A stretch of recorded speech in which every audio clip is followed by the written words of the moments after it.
कठोरदंश्रिका प्रदीप्त दिग्विदिक्तट प्रचण्डवह्निकीलका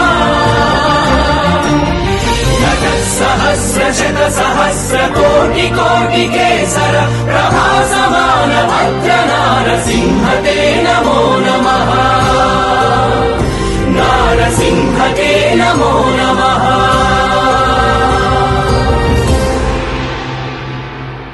कठोरदंश्रिका प्रदीप्त दिग्विदिक्तट प्रचण्डवह्निकीलका